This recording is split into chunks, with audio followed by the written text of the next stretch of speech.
Kia ora, you've tuned into the New Zealand Small Business and Entrepreneur Festival podcast delivered to you by DHL. Today we are very lucky. We have Sarah Colcord on, and she is the founder of Chooice. If you don't know what Chooice is New Zealand's largest Facebook group with 559,000 members, and it's the biggest small business marketplace in New Zealand. So without further ado, I'm going to bring in Sarah to the stream. Kia ora. Kia ora. Good to see you. You too. Nice to see you again. It's been a while. Thank you very much for your time. Whereabouts are you at the moment in the country? I am based in the very lovely and very chaotic Tamaki Makaurau, specifically Manerua, one of our very cool suburbs here. Epic. So I like to start our podcast with the very same questions for everyone. And that question always is, what was your first ever job? Number one job that you ever did that you got some money for, that, let's say, it wasn't your parents. How far back are we going? Like first ever, or what I would consider first ever? Well, how about we go the first ever job and then roll into your first career job, and then a bit of an origin story of how you got to where you are and how you've created this 559,000 people in your Facebook group. Sweet. So I don't know if selling feijoas to your neighbors is considered a job. Yes, that definitely is. I've done that too. But we had some pretty epic fruit trees on our property down in Weymouth, again, still in Manerua. And so very early memories of collecting all of the fruit before mum and dad growl you for letting the fruit go to waste, and putting them in plastic bags when we used to have plastic bags back in the days, and going to the neighbours and hustling them for some coins, which I would then take to the dairy. But otherwise, my first, I guess, official IRD registered job would be at a juice bar out here at the airport. So yeah, very long time ago, but first proper job straight out of high school. Juice bar.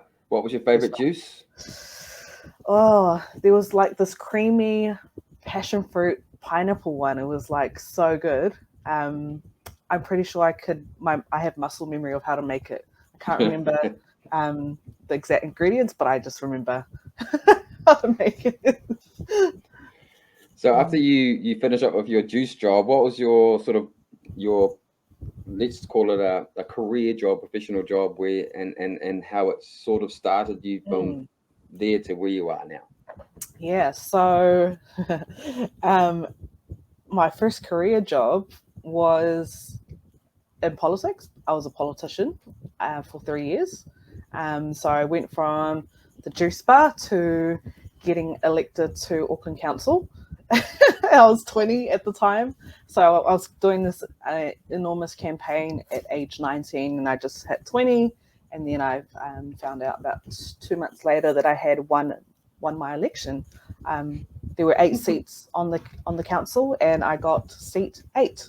I just got in there, but pretty epic achievement for a 20-year-old and first time incumbent. So yeah, I've got some questions about that one. So typically you'd see the marketing campaigns for councillors as being corfloos all around the streets. Yeah. What year are we talking now when you got into council? 2016. So 2016, Facebook marketing for councillors was probably not high on their marketing strategy. So what did you do? No, so I was the one that actually activated their Facebook and Instagram. So at the time, I didn't run as an independent. I ran with a ticket. Wasn't aligned with the political party, guys. We can park that one. But otherwise, yeah. So I actually activated all their social campaign aspects. So the Facebook page, the Instagram, the advertising, and I guess profiling in local community group. Facebook groups, all of those like grapevines and spread the news community pages. Yeah, so that was my key role as part of that team and that campaign at that time was the social aspect of that. So So 2016, you went into a campaign. You were in council for 3 years. You're only you got in there when you're 20, so 23 or so. What happened after 3 years? Your first, is it a first term? Is that what you call it? Yeah, so I did my first term, and I decided that I would prefer to be independent. So I jumped off my ticket and instead did my re-election as an independent. Sadly, I missed out by about 100 votes, which is not that many votes. It's like a couple of families here in South Auckland. We've got ginormous families here. But yeah, sadly missed out, so didn't get re-elected. But was somewhat a blessing in disguise, as some would call it, or there was a silver lining, because a couple months later is when I started Chooice. So, Tell us about Chooice. So Chooice was started during COVID? Yeah. During our first ever level 4 lockdown, that real mental one that was quite an experience for everyone that everyone remembers. So I went from council to self-employment. So I had my own business after council, and I had lined up all of these contracts for 2020 it was. So I had just lost my re-election in 2019 at the end of that year, and then went back into self-employment, running an event management business, quite similar to yourself actually, and had lined up all of these incredible projects for the year, and it was going to be my income for the year, my deposit for my first home. Man, imagine getting a home in 2020. The price would be so much cheaper. But otherwise, yeah, then that announcement happened on that Wednesday afternoon, and just every single one of those contracts got cancelled. Phone call after phone call, and pretty devastating. And I ended up going through a little bit of a grieving stage for about 1 or 2 weeks, probably a little bit of a trauma response there too, to this new experience of being in a lockdown. Binging Netflix, eating lots of food, and then I picked myself up about the 2nd or 3rd week of that lockdown and decided I wanted to do something with my business. And I'm sure you probably saw it at the same time too, but there was like a sudden rise in Zoom and virtual conferences, virtual summits. And I was like, I want to get on that bandwagon as well. I want to do something in that space.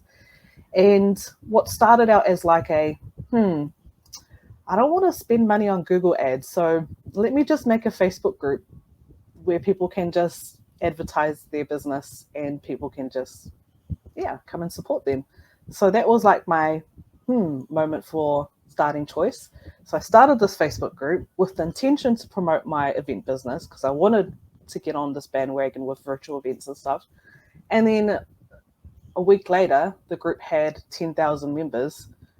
A month later, it had about 150,000, and it just kept ticking over to the point that, I just couldn't do this event company anymore. Parked it. Yeah, parked it, definitely. And so the group grew to now, I looked at it last night, and it was 559,000 members, which is the biggest Facebook group in New Zealand, Aotearoa. Has it organically grown, or how did it grow? Yeah, organically grown. Have not run a single ad to try and drive people there. So a lot of the growth happened in the first 3 months, from, I think I set the group up 13th of March. So that was, week 3 of the lockdown, the first one ever. And then a lot of the growth, I think, was so concentrated during that period because we were already at home, the whole country, right? We are in this experience where we're disconnected from our family, our colleagues, from our everyday, and we are naturally going online to connect with people to feel that sense of belonging, connection that we would usually get in person, which we can no longer fulfill.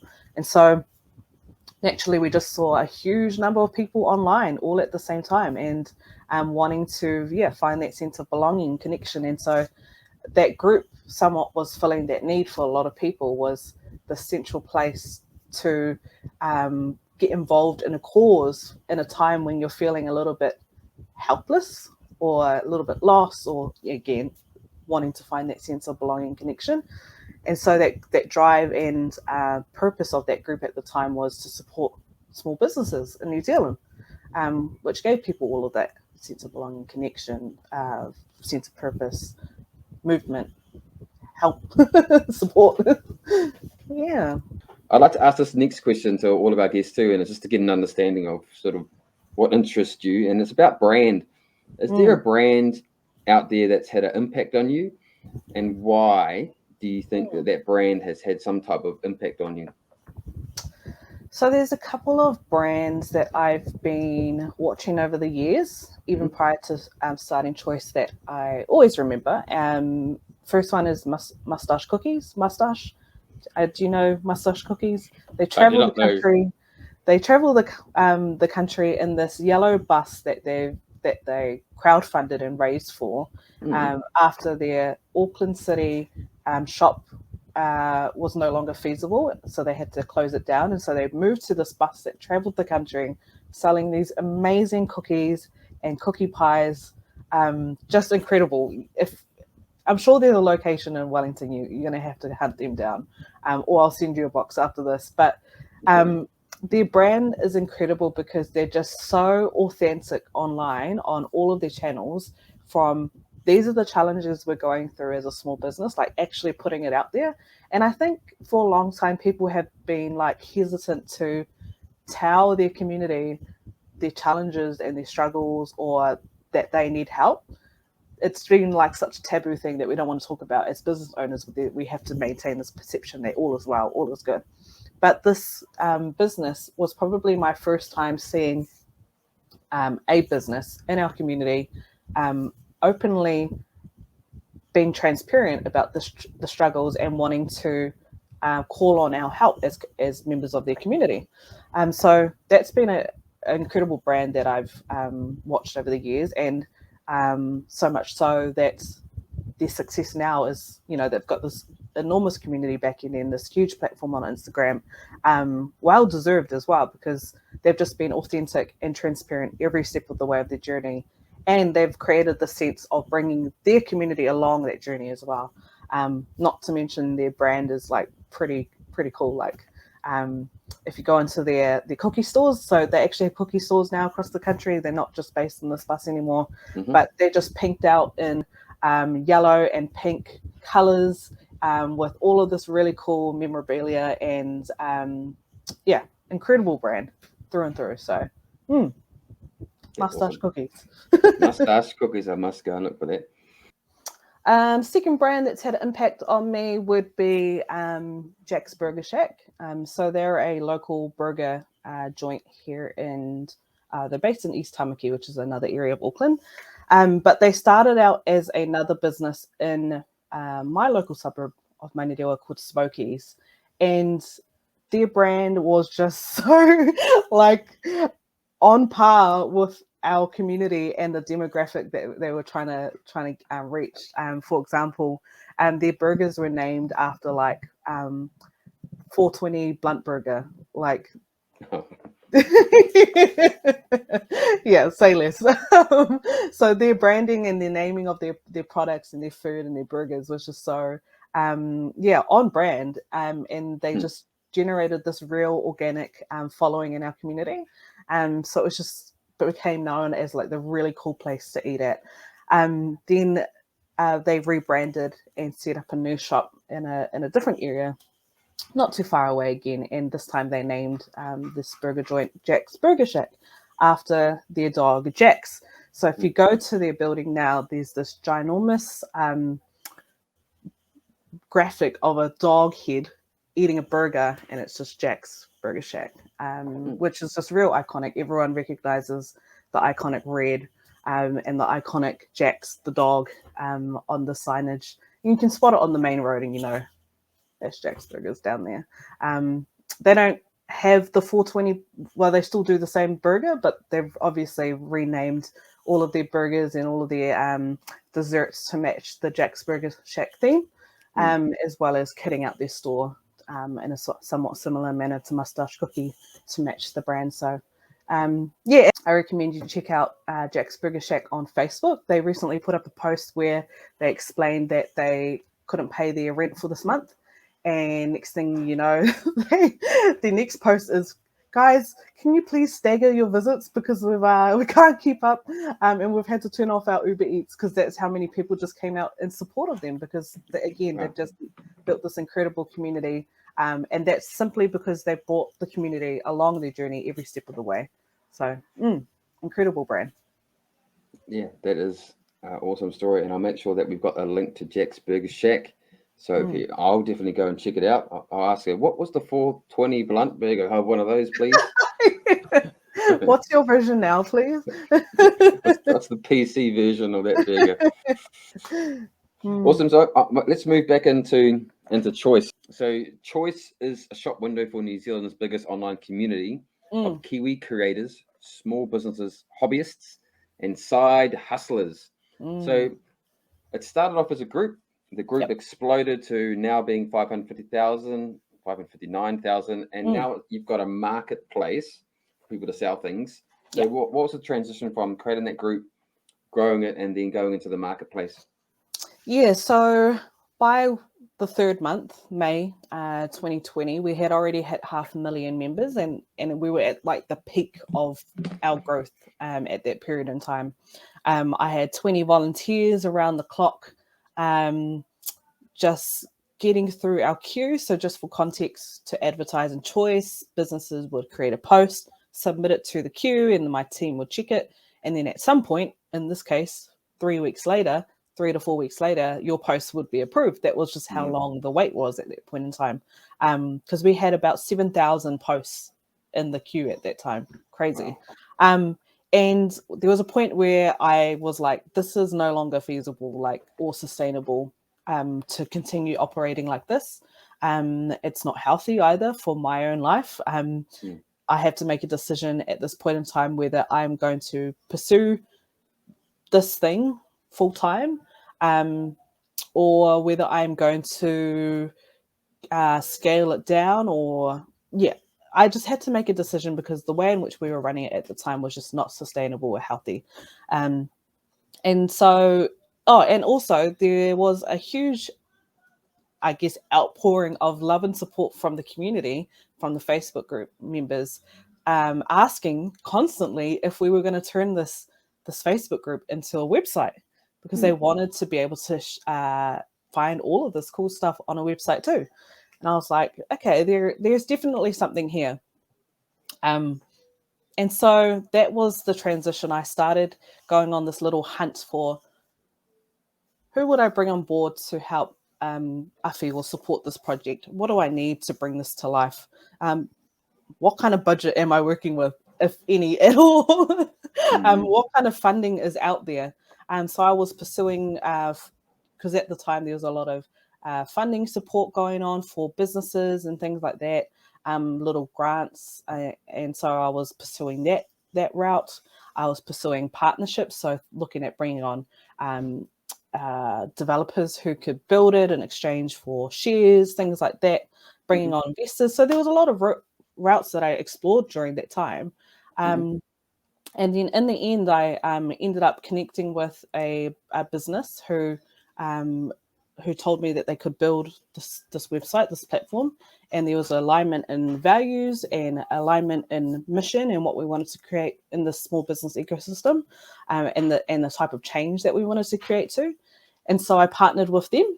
And then about 2 months later, I think it was August, we say July 29th, August 1st, we launched this website, what we call and see today as Chooice. And we changed the name of the Facebook group from, at the time, a bit of a throwback, it used to be called New Zealand Made Products.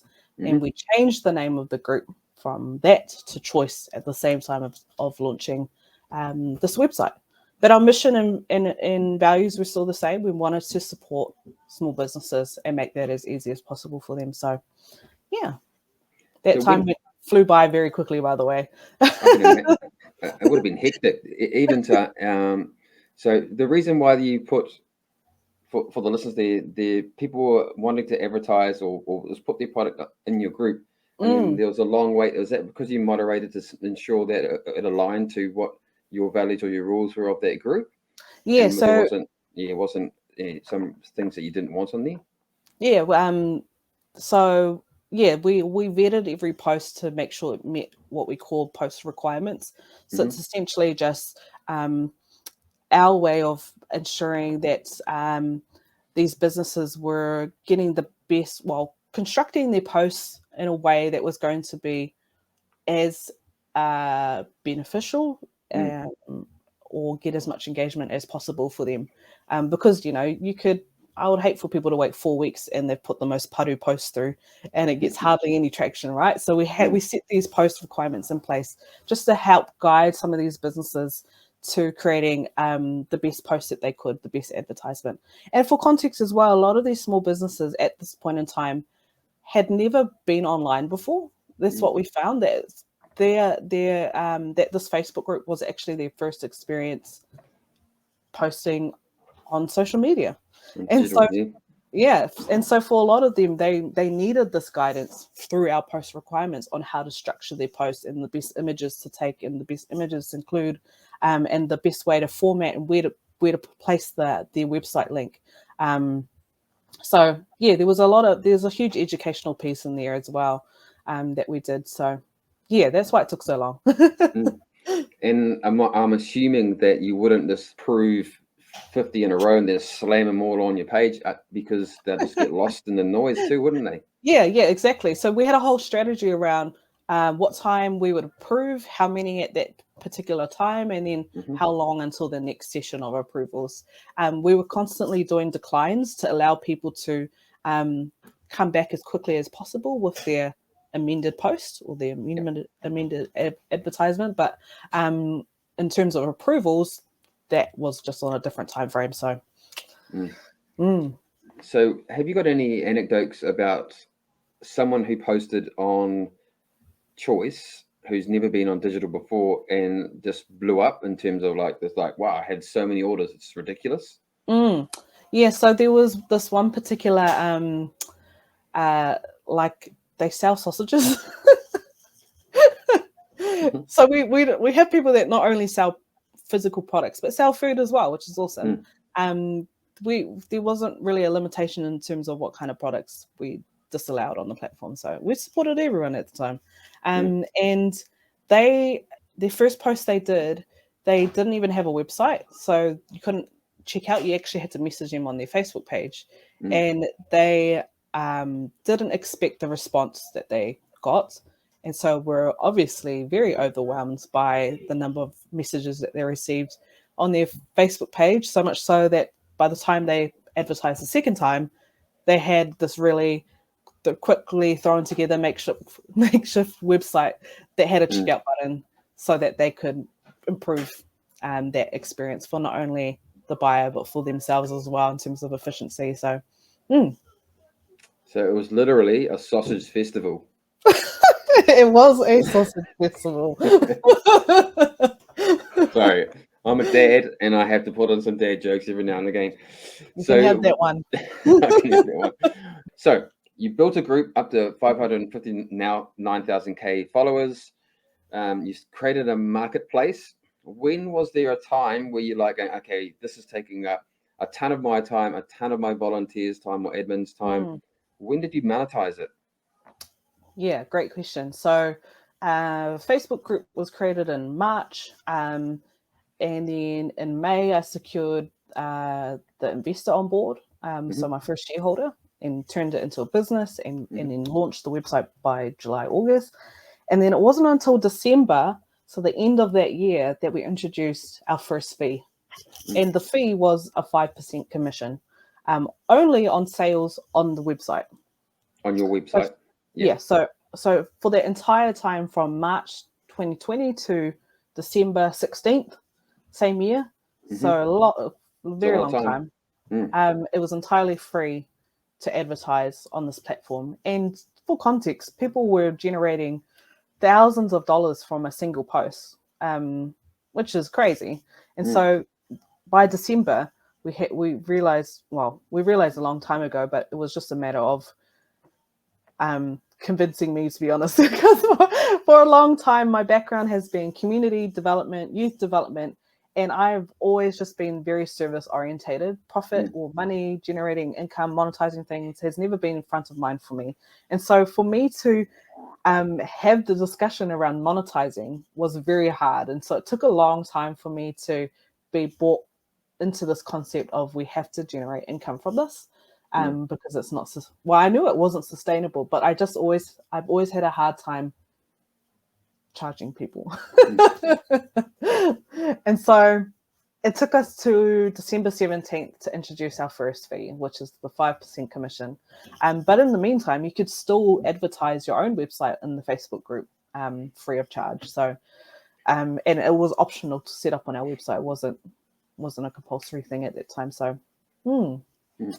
So for context, for the listeners out there who have not seen some of the posts, I followed their page from the get-go. A lot of the small business owners had different levels of engagement, I suppose, on their posts. Some of them had thousands of likes and hundreds of comments. To actually pay for that, to get that and do a cold marketing campaign on Facebook to get that amount of engagement would be thousands and thousands of dollars, and you have to be super targeted. So it was really, really, really beneficial for small businesses, and still is.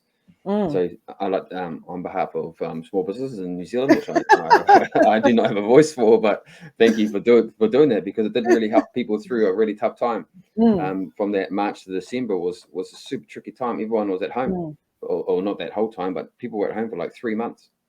And recovering even after we got out of lockdown, right? 100%.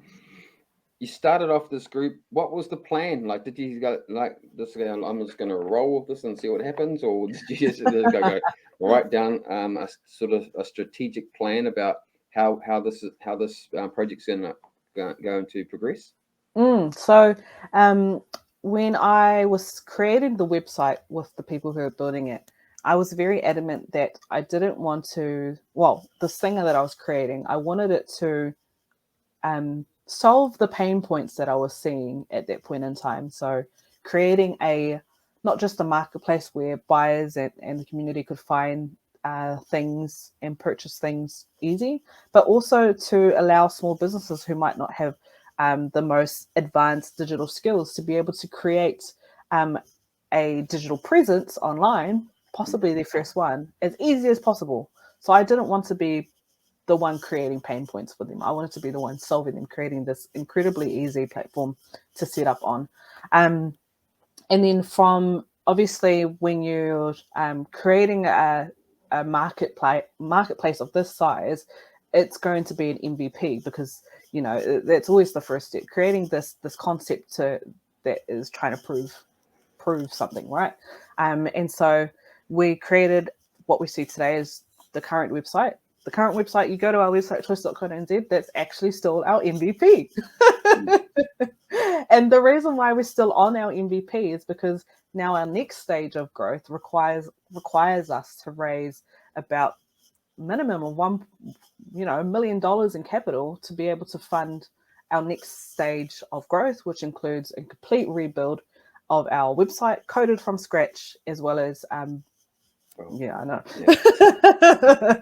as well as bringing in a team. So at the moment, there's myself and 2 other contractors that sustain Chooice. And obviously, to step into that next stage of growth, we're going to have to grow the team in some key areas and bring on some more senior leadership and some senior skills and expertise and knowledge. But also need to be able to create a website that actually is the dream website. So the MVP that we currently use proved its point a long time ago. We know what we need to do now. We just need the capital to get there. And so that's our next. That's always been the goal, is to create a custom build, because when you have a custom build, you can control your own destiny a lot easier. So that's always been the end goal, custom build. So I might ask a question about the capital raising. So for people out there who have no idea of where to get $1.1 million, where do you start looking? couple of mil, yeah. So there's a few options. We're currently exploring crowdfunding. So there's things like Pledge Me, Kickstarter. If you're a startup or small, and it entirely depends on what your mission is, or what you're trying to achieve, what your funding objectives are.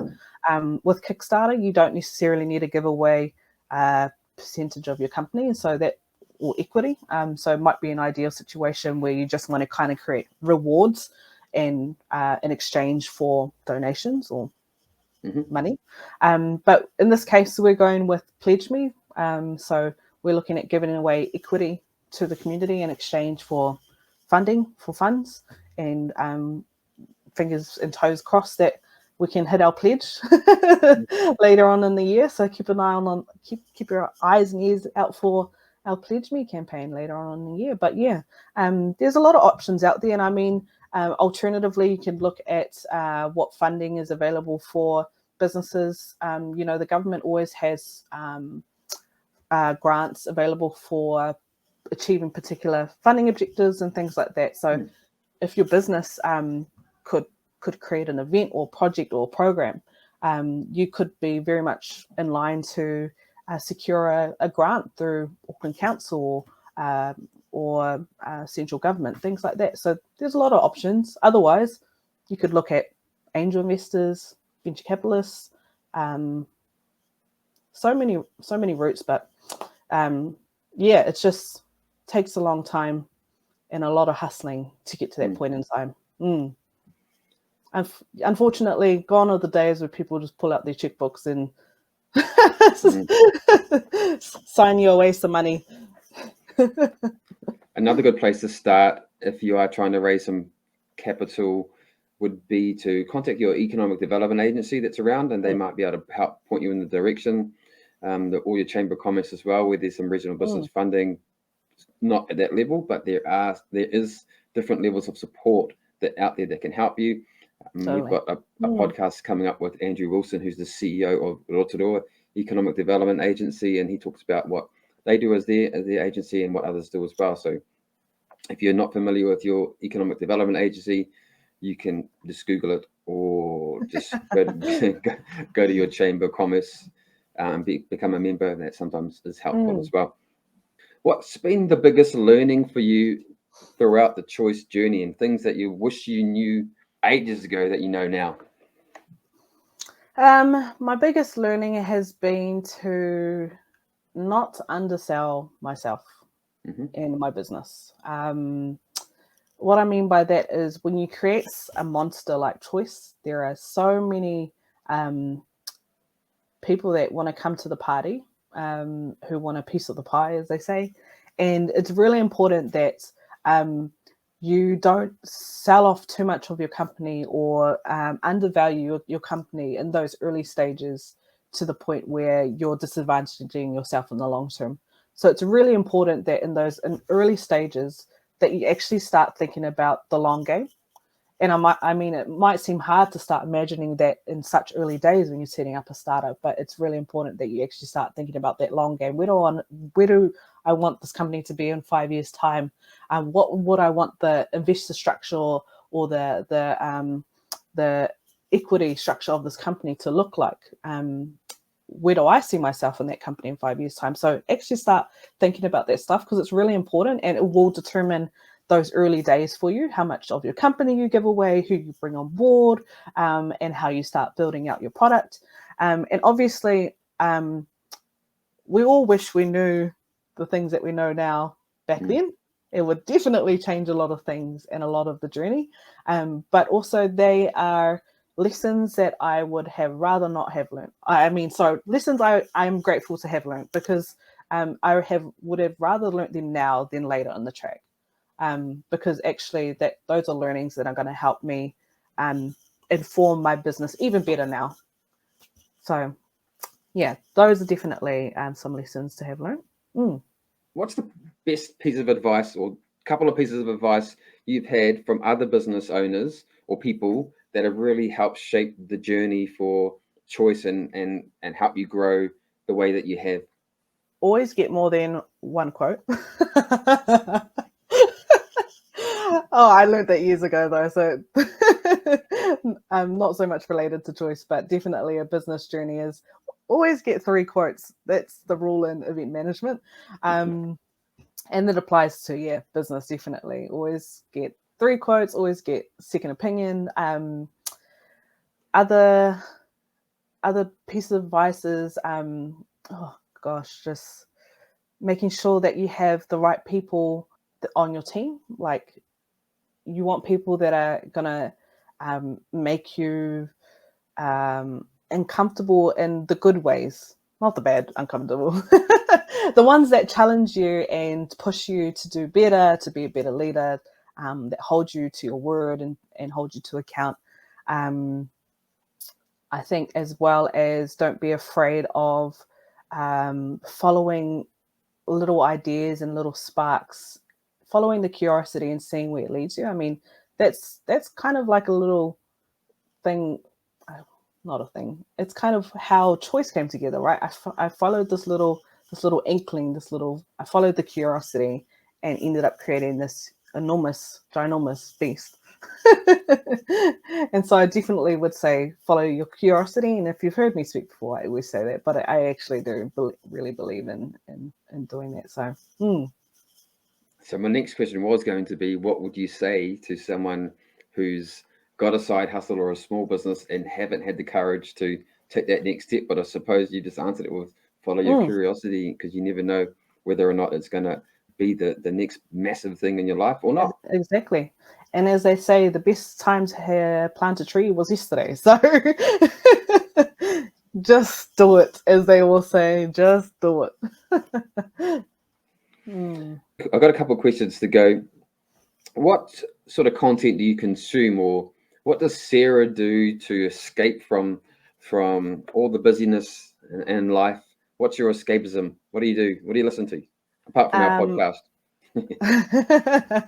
I listen to your podcast and podcast by Brené Brown. I love Brené Brown and all of her books and all of her podcasts, and I just think she's an incredible thought leader. So and someone that I just aspire to be like in terms of a leader, just empathetic, compassionate, and just constantly trying to level myself up in terms of just that type of business leader. So Brené Brown, definitely. Just having a peek at my bookshelf. Who else am I reading at the moment? Brené Brown. I've got the Nuku book at the moment. So have you heard of Nuku?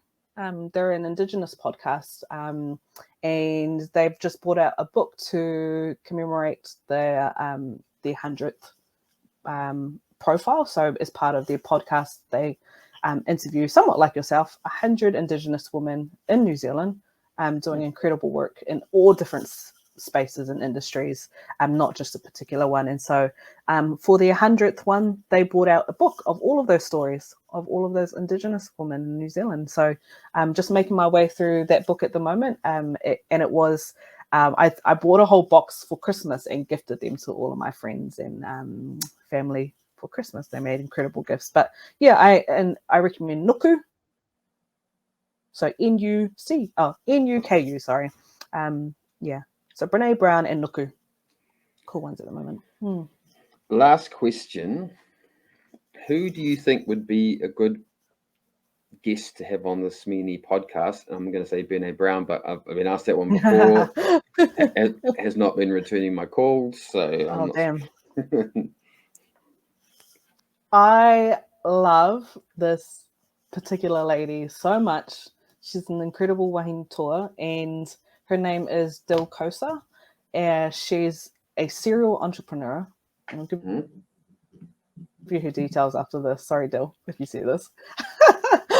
She's an incredible serial entrepreneur. She's been in the tech space and the business space for a couple of years now, and she's just been the most resilient, spearheaded champion and advocate for a lot of women, minority women as well, in this space, and just the most incredible ally as well. She's got so much wisdom and knowledge and just someone who's just in my corner. So I just love her to pieces. So definitely would recommend Dill next. Sorry, one more last question. So if there's a small business out there who now wants to be like, oh, I've never heard of Chooice, I would really like to try and engage with the group and or the marketplace, what's the best thing that they should do? So you can head to our website, chooice.co.nz. You can start on our website, and then on our footer, there's a little about section. So click on the about, then you can check out all of our information on the many ways to advertise in our Facebook group. Otherwise, if you are familiar with our Facebook group, that's usually the first point of call for a lot of people. Head to the about section in our Facebook group. And I say about section because depending on what device, it will say description or about or nothing at all. So you have to click the name. So it's a bit tricky to find that one, but I would recommend going to the website. It's a lot easier to find that information. So yeah. Awesome. We'll make sure we put the links to the website in the show notes. But Sarah, thank you very much for your time. I very much appreciate it. You're awesome. You've been a great supporter of the SME Festival from the get-go as well, and I do appreciate that very much. And yeah, you have an epic day, and I will hopefully get those details off you. Yeah, I'll send you some mustache cookies as well. I like my cookies. Thank you very much. Awesome. Thank you so much. Ka kite. Ka kite.